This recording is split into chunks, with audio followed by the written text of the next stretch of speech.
LDComics is a women-led welcoming to all forum run by creators. We champion the graphic novel form, particularly works with an autobiographical voice. Our activity is towards supporting and equipping graphic novelists, especially but not exclusively people identifying as women. Established in 2009 by Sarah Lightman and Nicola Streeton as Ladies Do Comics, today LDComics is run by a committee of 6 published graphic novelists: Charlotte Bailey, Rachel Ball, Emma Burley, Lou Crosby, Wallis Eates and Nicola Streeton. From the start, the core of LDC's activity has been the monthly meetings, hosting presentations from invited guests to a public audience in a welcoming atmosphere for networking and making friends. The introduction of LDC online monthlies aims to replicate the joy and stimulation of our physical meetups. Everyone is welcome.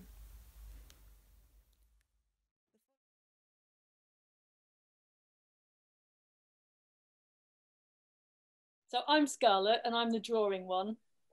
And I'm Sophie and I'm the writing one. And we've got a presentation to show you, and it starts with a little film. So Wallis, it'd be really great if you could give us a thumbs up to make sure you've got the sound when it starts.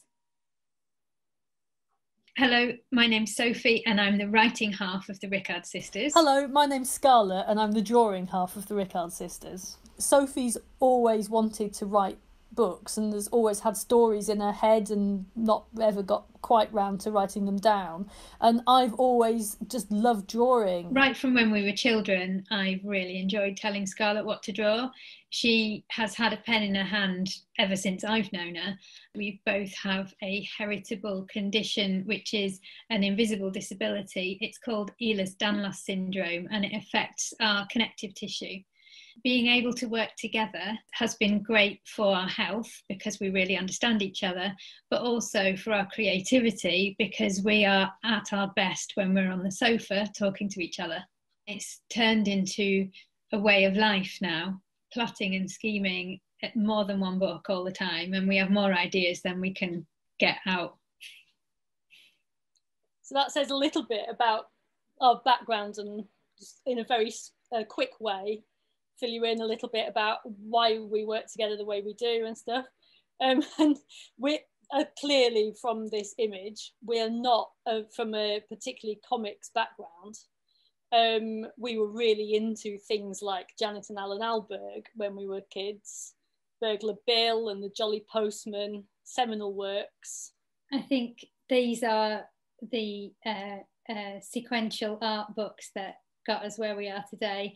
And it's interesting that you said in the introduction that one of the reasons that LDC exists is to celebrate that kind of everyday kitchen sink, domestic, real life side of graphic art. And that's very much where we're at. And so Scarlett's showing some of the things that have influenced us. And it's these kind of depictions of everyday life that we really enjoy. Obviously the church mice was not everyday life, but Posy Simmons very much was. I think that one of the things I've always really enjoyed is the mixture of everyday life and absurdity, which is in the Jolly Postman and a lot of these things. There's something great about seeing a very familiar environment that you know well being shown in a different way.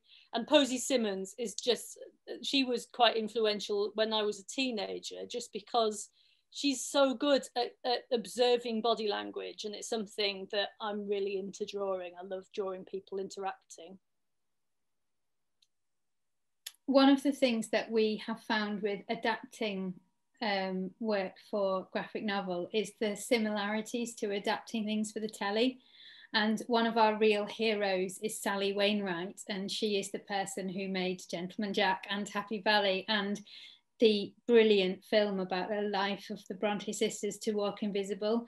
If any of you haven't seen To Walk Invisible, strong recommend. It's really, really good on historical detail and character and making a story really come alive using television to its best.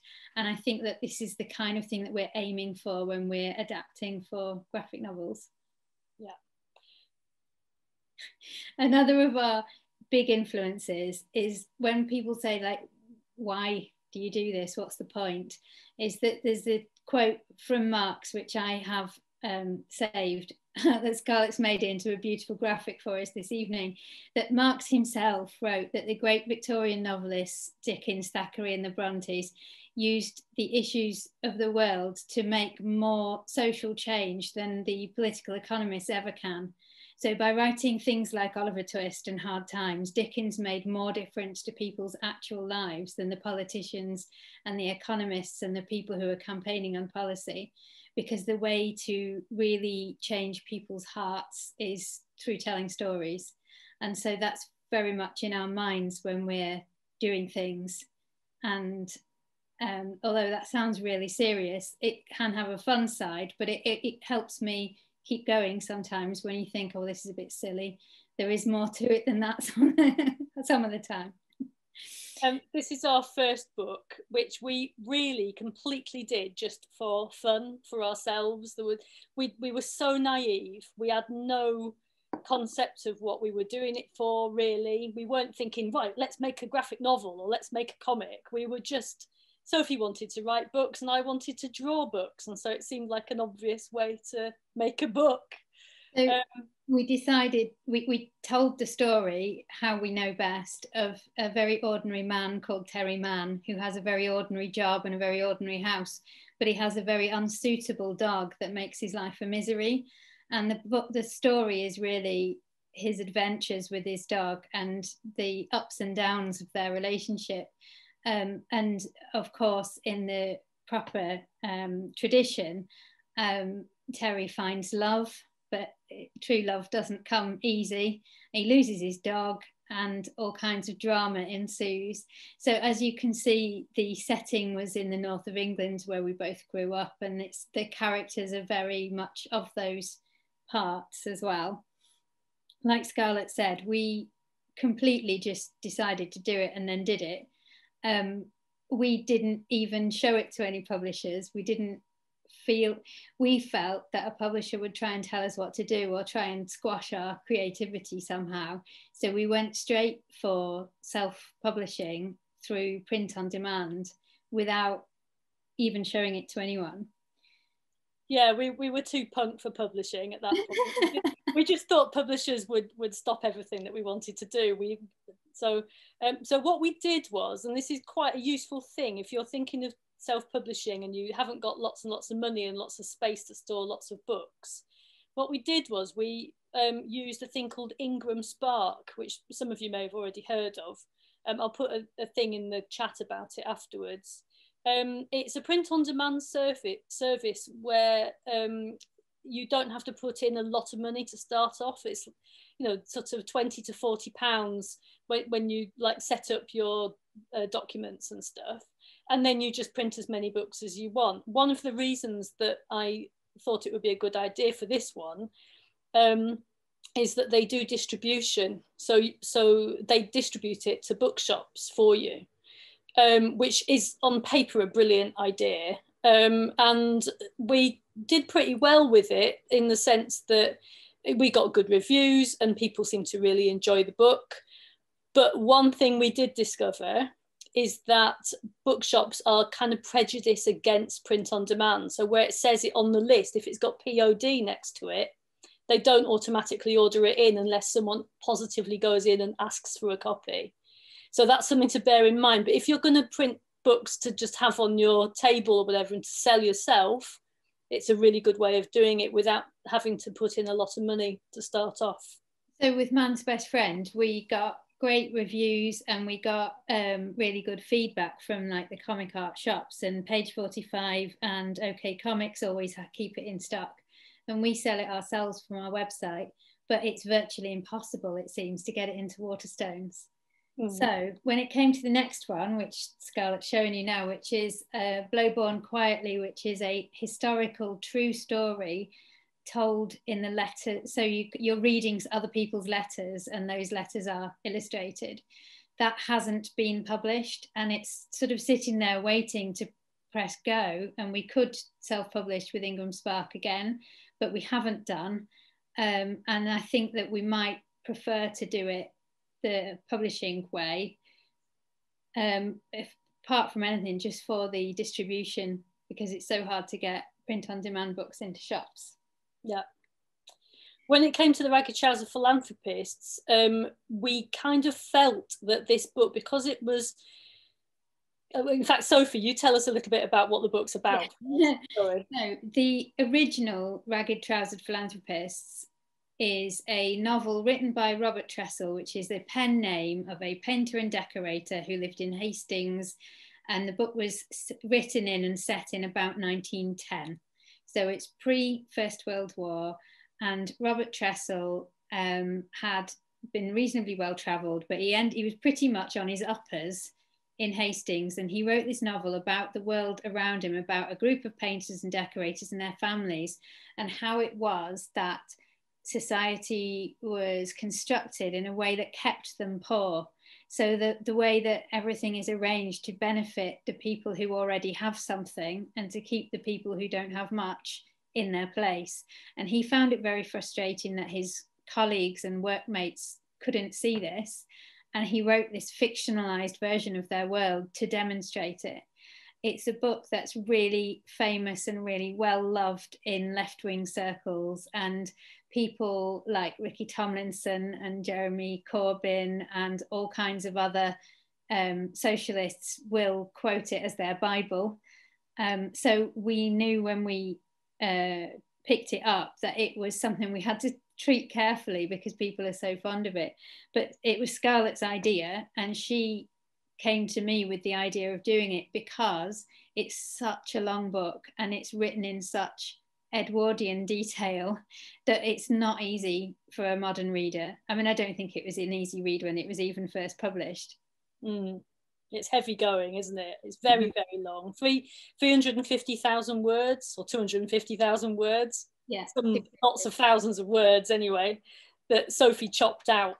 There's a little video now so that we can catch up with ourselves a bit about the adaptation.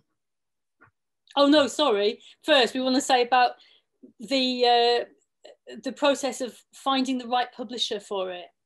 We spoke to quite a lot of people, creators, about the difference between self-publishing and publishing, because we didn't have any experience of it, and everyone came back with very different ideas of what they felt was the best thing.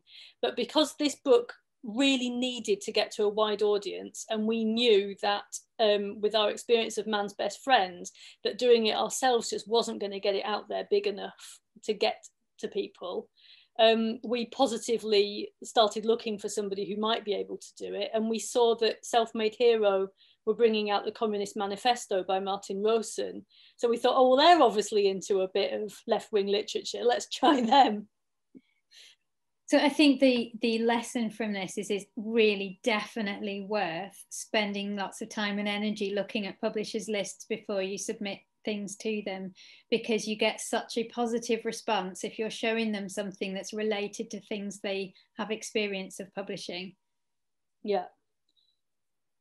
I'm Sophie and I tell Scarlett what to draw. I'm Scarlett and I draw what Sophie tells me. Making the Ragged Trouser Philanthropists was quite an undertaking. Sophie did an amazing job distilling it down into a sensible lump. It was really important to me to stay faithful to the plot, the characters, and actually the tone of the book, because I know it's one that everybody loves. On the other hand, it was 255,000 words long, and that was never going to fit into a graphic novel. I made notes on the characters and locations for Scarlett to draw from, and I made a kind of script of the dialogue. I then drew a storyboard on paper with a pencil, and then from that I did it entirely on the iPad this time. I did it as a digital artwork. I just penciled, inked, coloured, did all the lettering, and then sent it to Sophie at the end of the day. It was such a rewarding way to work together really closely, deciding what goes where together instead of passing each other instructions.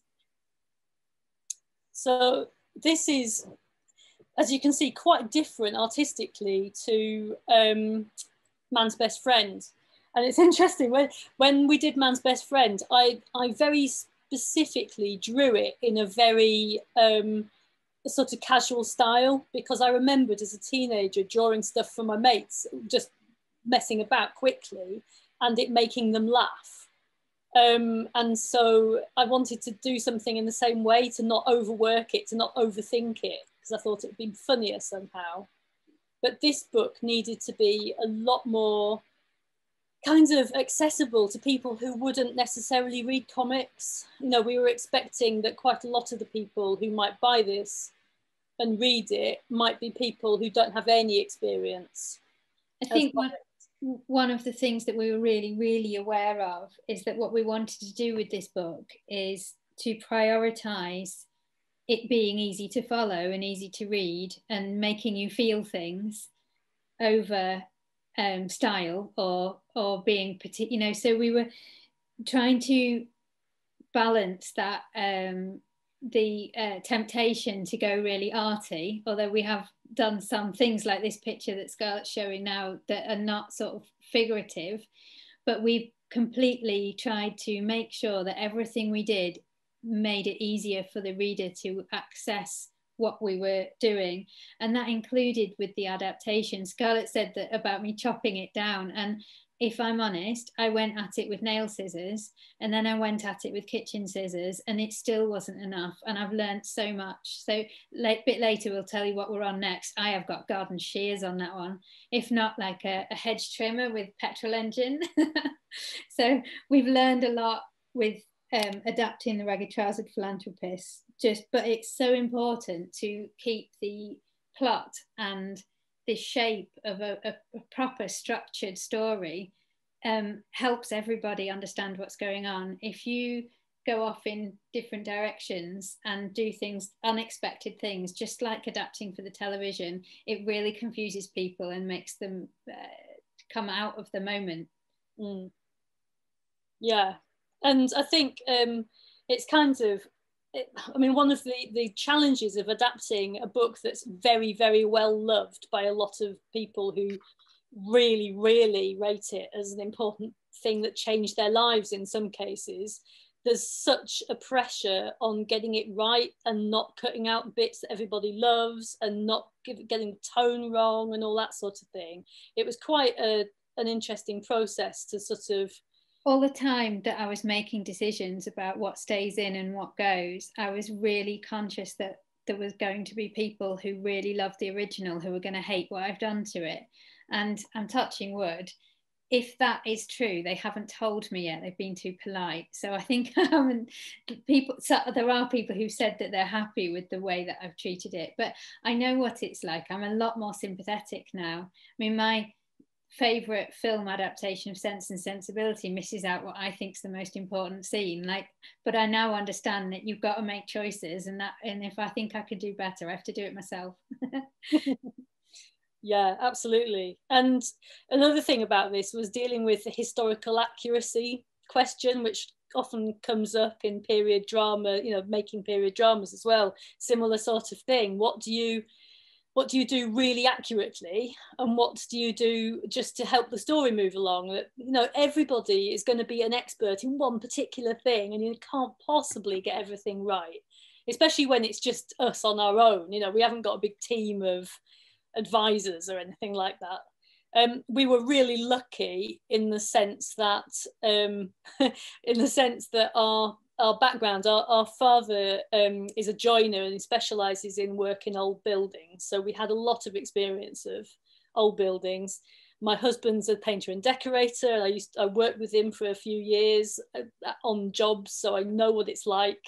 And I do a bit of sign writing myself. So on that side of things as well, I know, you know, a bit about it. So that was all really helpful. The reason why this picture made Scarlett laugh is that when I wrote it in the script, that this character Crass has got a goose from the Christmas Club, if you remember them. And when I imagined it, when I wrote the script, which is why I'm not in charge of the pictures, I basically had it like plucked with its little legs crossed on a polystyrene tray with cling film over it, like you get one from Tesco. And then when Scarlett sent me this picture back, it just made me laugh so much, because of course that's not what a goose would have looked like in 1910. And I think the crosses for the eyes were what finished me off. Yeah, and so a lot of the other bits that we had to, you know, I had to do a bit of Googling, you know, tack for horses and all this kind of stuff. But we were very lucky in the sense that we were brought up in a pretty unusual family that was really into the past. So a lot of this stuff, luckily, we just knew somehow, and I hope we got most of it right. Fingers crossed. And you just whizzed past the signwriting picture, but you have just brought out a book about signwriting with a signwriter this year. So yes, yeah, as well. You know a thing or two about that, which has helped you do all the shop fronts and stuff. Something really important about this book is that when we started it in a kind of optimistic, throw ourselves into it kind of way. And we were trying to keep as much of the dialogue original as we possibly could and try and cut out as little as possible. And Emma from SelfMadeHero, in her wisdom, paired us together with David Hine, who's a comics writer. Brilliant. He has just been fantastic. He's been an editor for us, but also a real mentor, because, you know, this has really thrown us into the deep end doing this book. And Dave's really helped us, you know, make sure that we, you know, get the sort of conventions of comics right. If, you know, it kind of explaining about, you know, making sure the speech bubbles are in the right order and people aren't going to get tripped up on stuff like that. It was really good to have an expert eye on what we were doing. We've learned a lot of craft from him, and he also helped us with a very late, very major edit, because what we were producing was way too long. So I'm afraid to say that Scarlett drew pages that never saw the light of day, and I won't make that mistake again, because I'm going to use my garden shears at the beginning this time instead of the end. This is I just really like this drawing for some reason. Our dad used to say to me, you know, if you can draw a bicycle, you can draw anything.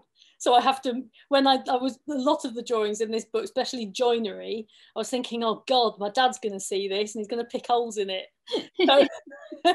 So I've worked really hard to try and get all the joinery detail and bicycles correct at the very least. One of the things about the Ragged Trouser Philanthropists, apart from the fact its title is impossible for people to say, spell, or remember, or fit on the spine of a book, yeah, is that it's quite, the sort of feel of it is that it's quite masculine, male-driven, but actually there's quite a lot of really important female stories in the book as well, which we wanted to give proper prominence to. And then finally, because we're short on time now, just want to talk very quickly about the process of drawing. As I said in the little video, I did the whole thing on the iPad, and I did it in Sketch, which was an Adobe program, which they've now conveniently discontinued. But they've got Fresco now, which I've been working in, and it was basically because I pay for the Creative Suite anyway, so it was free. But I think that Procreate is probably, I don't know if it's better or just different, but so for some reason I was determined to do all the lettering by hand, so the whole book's hand lettered. I just felt like it kind of gets you closer to the reader somehow. And then, you know, this is the sort of process of doing it. And oh yeah, the other thing that I did with this is that I drew the book more than twice the size of the finished page. So they're 150. They're yeah, size and a half bigger. 1.5 times the size. That's what I'm trying to say. Sorry, we're terrible in the by night time. We're just cabbages. Yeah. So, I'm sorry, but yeah. So I'll zoom on a little bit so you can see some of the process. But yes, so that meant that you can zoom right into things and get detail, which was quite fun to do when you're used to drawing on paper. You know, now when I draw in my sketchbook, I keep trying to pinch the page to try and make it bigger because I'm so used to doing this. But it took us about 18 months altogether to draw the book. One of the things that's fun about working with Scarlett is that you can put as many crowd scenes, horses and bicycles as you like, and she never complains. In fact, I think she enjoys it because she's always putting horses in where I didn't ask for them, hence the silly competition that we did in December about trying to guess how many horses were in the book in its entirety. But yeah, the script that I send Scarlett is much, much less detailed than the pictures that come back. And there's always things in there I'm not expecting, which is great. I think we're way over time. So are we? The question did some really speedy sign writing now on that wagon. Yeah.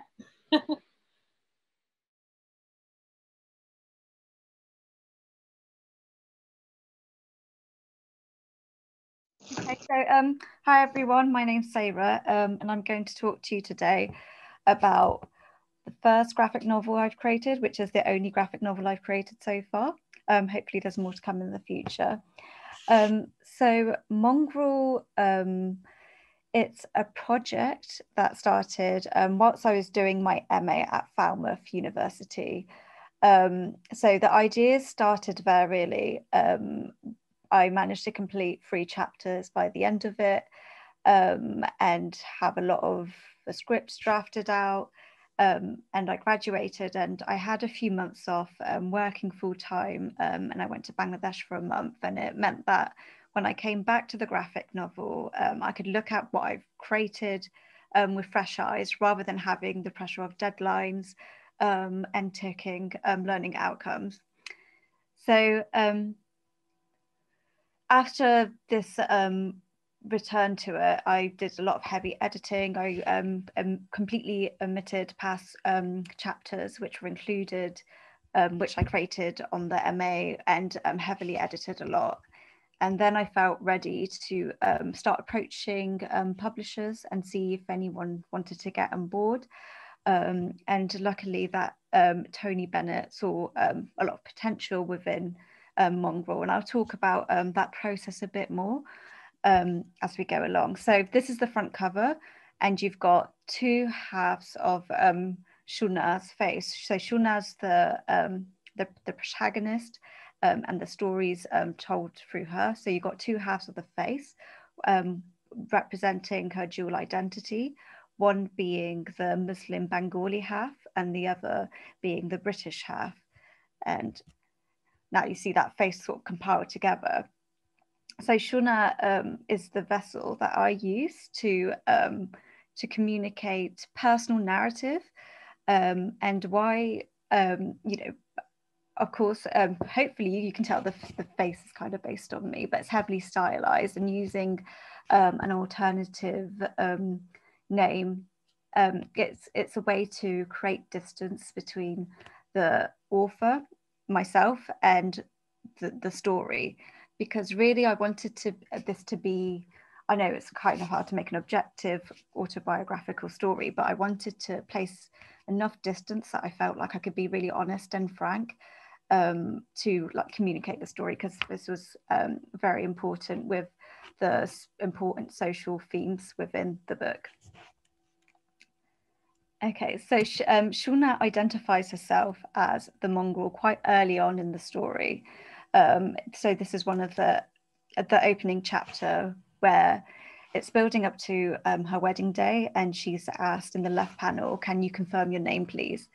by the 2 ladies. So I was recording that interview you do before it's not an interview, I guess, but to make sure you're not being forced into marriage, etc., etc. And they make you,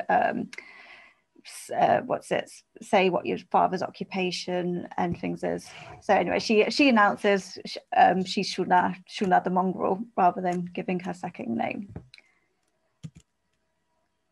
And so as this opening chapter, it progresses, you start getting the impression that there's definitely something looming over Shulna. So in this sequence, which I've cropped out, she's told by the girl holding the camera to look out the window, and she's just like, you don't look right. And the narrative voice says, "I was never the sort of girl to daydream about my wedding day. I didn't want to fool myself into thinking it was a fantasy that I could have. The things I desired would mean that it would be an incomplete day. And this had nothing to do with the tablecloths, flowers, shoes, whatever the pointless things are that brides fuss about. So one of the reasons that I was lured into graphic novels, I didn't read them from a young age. I actually stumbled across a graphic novel when I was a student at Plymouth in the library. Was that all these dimensions that you could communicate yourself through? So you've got the present voices coming through the panels, and then you've got the voices from the past coming through the panels, and then you've got the voice, the present voice reflecting on the past coming through the narrator's voice. So it was this complexity that we can communicate, which is why I wanted to create a graphic novel. And this idea of something not being right in the first chapter, this is also communicated visually in the sequence, and you can see Shuna in the panel is getting stuck in her own head when these two characters just disappear.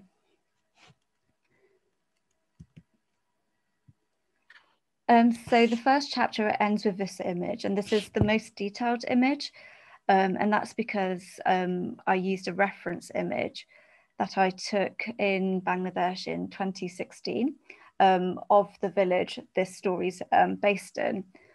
I don't usually work from reference images because something that when I was developing my style for Mongrel, I was trying to draw a lot looser. And so I found if I worked from reference images, I just became too focused on trying to capture what I'm seeing. But I allowed myself to do that in this picture just because I kind of wanted to capture that village scenery, the shacks made out of those corrugated metals and all the different types of greenery. So if you can't see the text clearly, it says, through Amma, my bloodline was, Amma is the word I used to represent mum, by the way. So Amma means mum in Bengali and Abba means dad in Bengali. So through Amma, my bloodline can be traced to an estranged world. And then this daydreamingness of Shuna is interrupted by her friend calling her back to reality. Just a minute there. So in this book, surrealism, so surrealist art and Islamic miniatures were a heavy influence of mine. So with Islamic miniatures, it really inspired how I developed the characters. So sometimes they look kind of awkward in their gestures, and sometimes like all their features are quite exaggerated. And with surrealist art, I really liked how one thing seemed to like transform into another, like that movement, which I try and capture from panel to panel. And my graphic novel influences, so the composition of the pages, they were really inspired by Craig Thompson, because I love how everything, that like the whole page fitted together. And because I came to graphic novels, like the comic book aesthetics, quite late, I was quite conscious of the fact that I wanted to make pieces that could be displayed in an art gallery and seen as an art form in itself, rather than it being something that just goes into the book and that original has no kind of purpose left. So this is one of my earlier drawings, and you could probably tell because basically the later drawings become better, and that's something a lot of graphic novel artists I think will say, that if you compare your drawings from the start of a project to the end of the project, they do become stronger. But I just still feel quite happy with these, so I didn't want to redo them because I didn't think it would make enough of a difference to be worthy to redraw again. So I just revisited it to make it relevant to fit into the book, but I didn't redo the whole 3 chapters. And so this is also one of my early drawings, and by the time I did the 4th chapter, the wedding chapter, which I've just shown you, that was when I felt ready to approach Knockabout. So I had 4 chapters completed.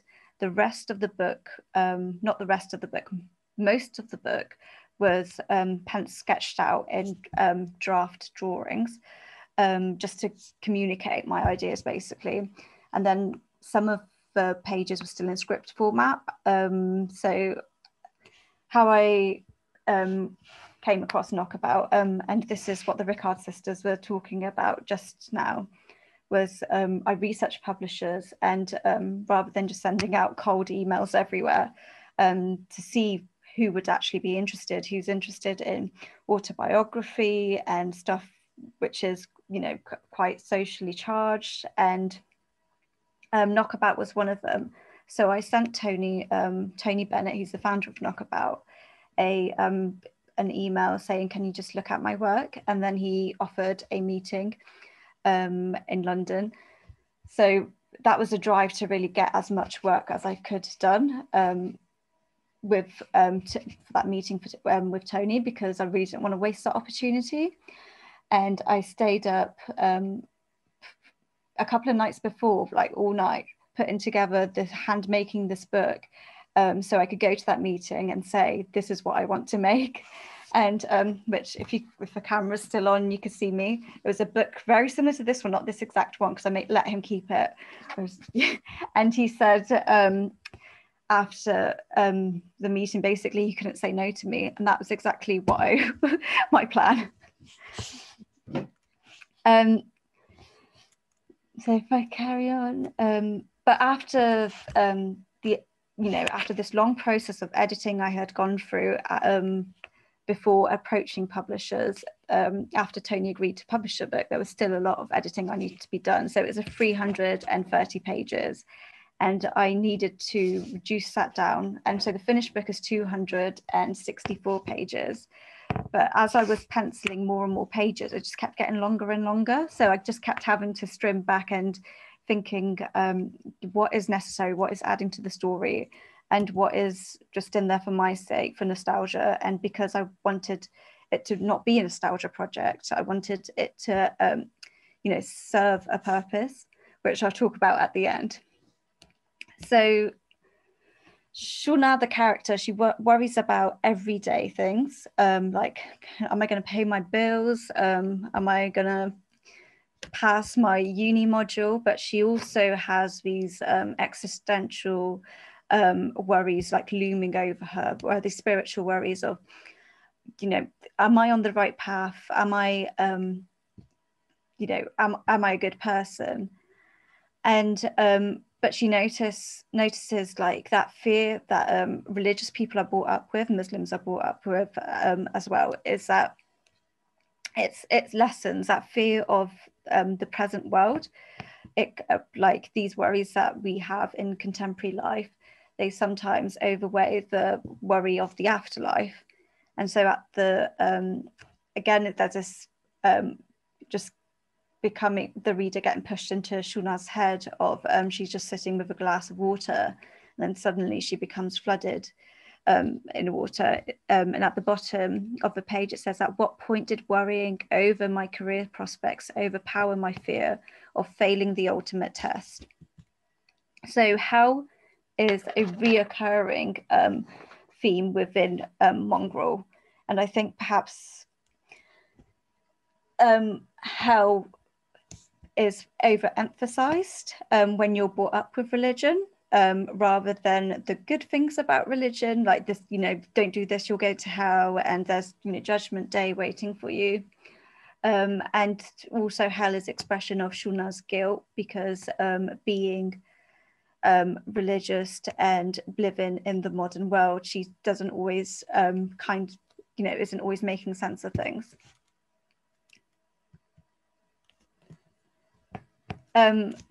This is one of my favorite pages, just not because of the aesthetics, but because of the text. So it reads, I used to be afraid of hell. Dreams of the eternal fire haunted my days and my nights. In order to enjoy the world forbidden to me and not to become drowned by the guilt, I used to justify my actions to myself. just because the text without the imagery for me just really sums up, again, what I was talking about, the fear of hell. And the scales are also a reoccurring motif throughout Mongrel, because, we're brought up to believe that scales is something you're going to face on Judgment Day. So all your good deeds and your bad deeds get put on the scale, and you really want to hope that it's going to tilt the right way.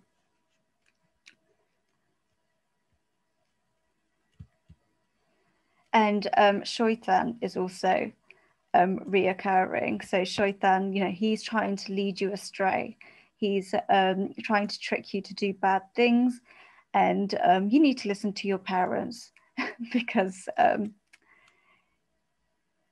they will keep you on the right path. Compositionally, this is probably one of my strongest pages from Mongrel, which I just really like. And I love the contrast of this page because of the kind of the lovingness of the mother stroking Shunna's hair, but at the same time being like, bringing in this fear of God and hell. One of the strangest aesthetic choices in Mongrel is perhaps David, which is Shunna's fiance in the book, is featureless for a lot of it. And that was because when I was writing the book, I was really thinking of trying to get into a character's shoes and see through their eyes. And I was trying to be empathetic towards Shunna's mother, because although she's strict and she might seem mean to outsiders, I wanted to not justify her actions, but see the reason behind it. So the fact that Shunna keeps her fiance a secret, from their perspective, it's like this faceless man, if I've explained that properly, but it's this mysterious figure that has no identity for them yet. And so why did I make this book? So I think with the world as it is right now, there isn't a lot of always a lot of kindness towards Muslims. And I felt like I needed to make a book which kind of explained or demystified some of the stereotypes that people assume with Muslims, like being aggressive, etc. And I did have a Art Spiegelman moment when he talks about making Mouse, that he realized that he does conform to stereotypes, because on my initial, when I started the project, I'm a white Muslim, and I'm liberal, so I'm not conforming to a lot of stereotypes. And once you start telling the stories, you realize, oh wait, I had a strict upbringing, and that's a stereotype that people assume Muslim women to have. So there was a lot of self-awareness that came with this project, but I think by being as honest as I can be throughout this book, people who want to learn more about Muslims, who probably never come across another Muslim person in their daily lives, will see that we're just all people at the end of the day with our own worries, and trying to live our, how they say, best life. Yeah, so I'll just stop sharing my screen now. And so I think with the cameras.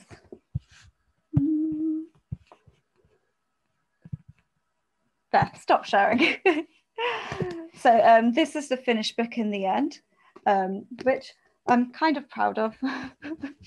But I think as perhaps a creator, I look back at it and I think, there's things I want to change still, but you have to call it a day at some point, because it did take me 4 years to make. and I felt like it was time to move on to my next project.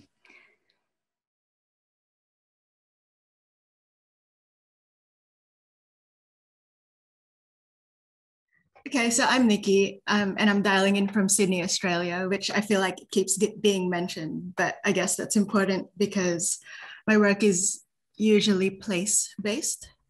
But speaking of place in Sydney, I want to start with an acknowledgement of country that I am on Bidjigal land, and it always was and always will be Aboriginal land. I'm a graphic designer, so storytelling is part of what I try to do in my day-to-day life, but I'm relatively new to it in the form of comics. And like lots of people who are new to storytelling, I just started with what I am the world's leading authority on, which is my own life. So most of my work is autobiography.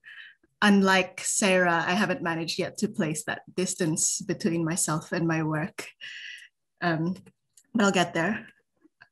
For context, this is my geographic history, and this is my sporadic comics history overlaid onto it. So I'm pretty new. And I realized while preparing this that I hadn't really released anything based in the Philippines. But I want to start there because that's where I was born. And they have this saying, which is like, if you don't know where you've come from, then you don't know where you're going. And I don't think I agree with that. But anyway, let's start with the Philippines.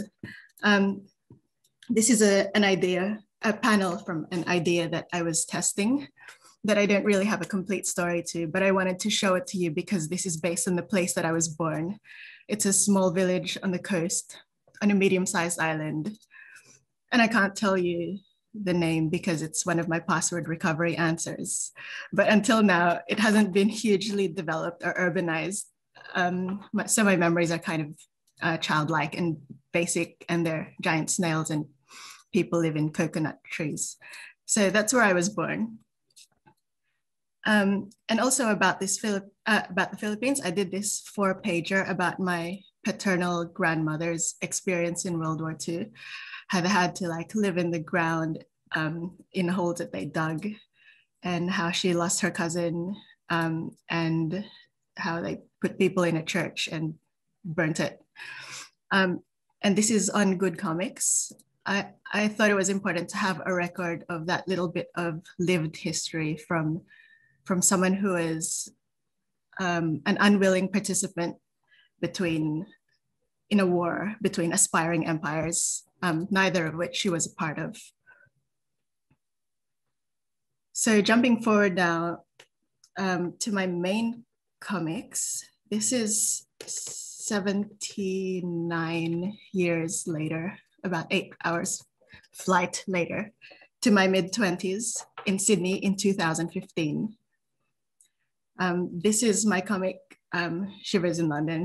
This chapter is called Sydney to Heathrow, which won the Ladies Do Comics Prize in 2019. And I'm going to read a little bit of it just for context.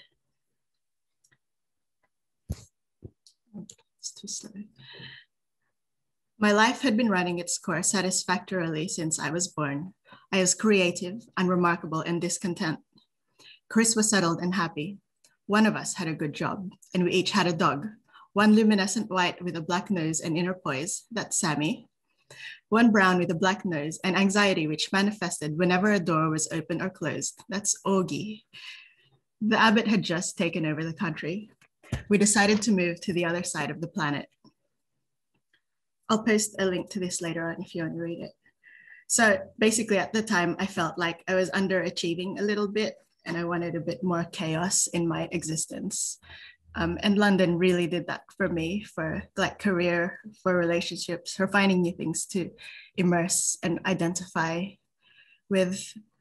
And with this comic, I wanted to capture the feeling of that potential energy and of opening up of opportunities and how privileged I felt to be able to experience that. Like not everyone can just go away to a new place if they want some shaking up. And so people have said that the style is kind of magical realism, but I guess that wasn't really intentional. With the process, I was trying to free myself from copying from reference photos, like Sayra, actually, because it tends to cramp my style. So I was trying to draw from memory for all of it, and it turns out I can't draw anything from memory. So what you see here is me substituting the physical reality of things, which I couldn't remember, and replacing them with how things felt instead. And that's how this became kind of magical realism. And I also drew it in the style of webtoons. In case you're not familiar with it, they're usually meant to be read on a phone, and they're like infinitely vertically scrolling like this is, and usually about one panel at a time. And I just discovered them a few months before, and I was consuming a lot of webtoons at the time, so that's just how this came out. And all of it was done digitally on a tablet, on a Wacom tablet, on Clip Studio. So I printed a handful of copies. At the time, I wasn't really involved in any comics or zine community. Like, I knew it was there, but I just hadn't dabbled. And in my ignorance, I thought that making a zine meant that I was finally obscure for real. But then it won the LDComics Prize, and suddenly the community and I found each other, and it was like the absolute opposite of obscurity, for me anyway. And the prize kind of flicked a switch that told me it was okay to go to a comics meetup or a comics fair and to just talk to people and discover their work. And it was like I had permission to talk to people who I thought were cool. And I know that I could always do that, but I never really felt it before this. And it seems trivial, but it was kind of a big deal to realize how easily connections could be made. And that was, I guess, my biggest takeaway from Ladies Do Comics, which it almost became like a self-fulfilling comic, in that it was about the world opening up, but the comic itself opened up the world for me. Later in 2019, just 6 months later, actually, we had to move back to Sydney because of some mental health problems related to our continuing stay. So we came back here, and it was really weird and a bit difficult in some ways, because it looked to me and it felt like I was back where I started, and I was like low-key terrified of losing the connection and the momentum from the last 4 years. So I went back to comics to process this return.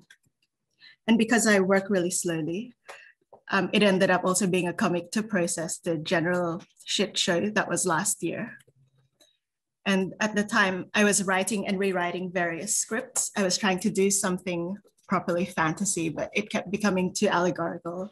And it felt a little bit dishonest, like I was just trying to hide behind fantasy rather than doing proper fantasy. And I was struggling a bit to put together something that was coherent. And at this time, Good Comics, who I also met via LDComics, approached to ask if I had anything going. So I said, yeah, sure. So I was committed to a comic because I said yes to them. And what I ended up doing to get past this block in the writing was a thing that I learned from Emily Hayworth-Booth, who was a speaker at my first LDC, which is to draw your thumbnails on just lots of different pieces of paper. And it kind of helps to dispel the fear of the page. And you can kind of rearrange and dispose of things more easily. And by doing it this way, I got through just lots and lots of pages in the space of a few hours. So this is how I eventually resolved it. And it's a really helpful way of organizing thoughts. So now I'm going to read to you the first 5 pages.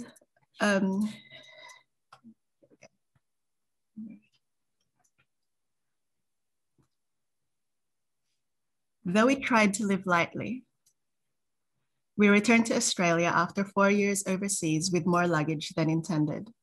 Chris carried.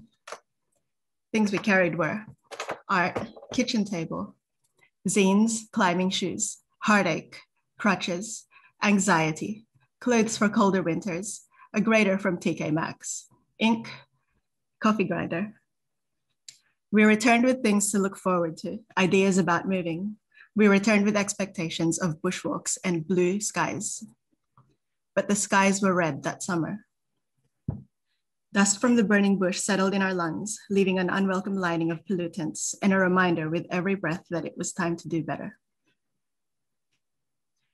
When summer ended, we remained stuck in the suburbs. When we arrived, I could barely walk. And then getting a job was difficult when I despised every job description I came across. My client is looking for a visual powerhouse specializing in stakeholder reporting for top ASX 100 companies to manage modern, fresh, and on-trend brand identities, who thrives in a creative, fast-paced, dynamic, and entrepreneurial style environment. Gross. Then the world was shut down. Like many others during the pandemic, I walked the streets of my neighborhood during my allotted exercise hour. It's not really my scene. There's too much space allotted exclusively to the convenience of cars. There's too many fuckwits driving around, too many lawns. There's some good things, of course, like the swallows in the park swooping large circles around me. Like the gangs of cockatoos in formation overhead screaming. I'm sure of it. Cockatoos always have an agenda. So the rest will be released by Good Comics this month, maybe. And here are some process images with thumbnails, and you can see how they get increasingly detailed. Sometimes I do a lot of these, like 10 plus, and sometimes it goes straight from the really rough one to the pencils. And looking back on this comic, it's very much about uncertainty for the future. And it's not really a fully resolved story. It captures a moment of transition similar to the first one. It's the in-between stories, I think. And maybe it captures, hopefully, a tentative hope that comes from the realization that we now get that, well, I get to influence the direction that the future goes. So just to end, I wanted to look ahead. And what I learned was just how much effort it takes to do anything. Like this was just under 30 pages, but it took so long. And I think I want to dedicate that time and effort to something which needs it. So like my life is kind of stable right now, but the same can't really be said for our world. And I'm talking about, I guess, climate change and biodiversity loss and pollution and the growth of cities and human populations in cities. So the direction I'd like to go is to do more comics that explore these ideas and use the storytelling capacity of, I guess, comics and graphic design to maybe act as one of the necessary bridges that we need between science and everyone else. So I've just gone to school to help to build this new knowledge base and hopefully do justice to these subjects. And I wanted to end the talk on a call out that if you're a researcher looking to communicate any important environmental issues, maybe we can collaborate. Thank you.